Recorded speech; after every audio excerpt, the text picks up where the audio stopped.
Hi. So today at my school, we had an assembly where these kids from Daytop, which is a rehab center, came and spoke about their experience with, um, not really their whole experience. They were just like, "Hi, I'm so and so, and my drug was this, and it got this bad, and now I'm better, and just never do it because it sucks a lot." It's basically like that. And on November 19th, 2012, it'll be a year since my brother overdosed and died on it was prescription painkillers. And it's my stepbrother, and I met him when I was 5 and he was like 11 or 12. And I'd say that I wasn't close with him at all because he had already started doing drugs. So I guess he had already distanced himself. But this is for you because eating disorders and addictions, I think eating disorder is an addiction, but it's much different. It's a lot different. I mean, but the whole thing behind it is the same. Like this one girl said, it took me a while to realize that when I was getting high, I wasn't just hurting myself, I was hurting everyone else around you. And I think with any type of addiction or thing where you're self-destructive thing, you have to realize that. That's the thing that stops you from really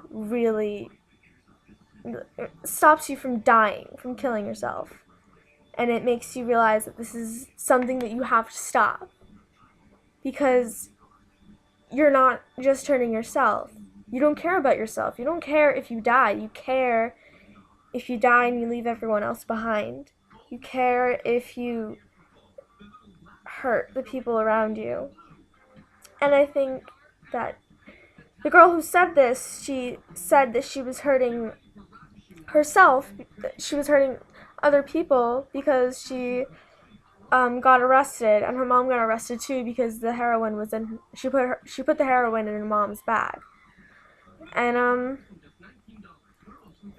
you're not gonna do heroin and put it in your parents' bag if you have an eating disorder, obviously. But first of all, it might influence someone close to you, and second of all, like if you don't get better, you die. You understand that, right? If you don't get better, the other option is dying. You can't just live like this. You won't. It will eventually kill you. And that sucks. And I wouldn't say that if I were right in front of you, if I were next to you, like if I were looking at you in real life. I wouldn't say that. Because it's really hard to hear and it's really hard to say. But it's true. If you let it beat you, then you die. And you leave everyone else behind. And that's just not fair. It's, I mean, I want you to, I don't even know you. I want you to get better for you, but you'll want to get better for everyone else because there's nothing else. There's nothing else except for people you love. That's it. And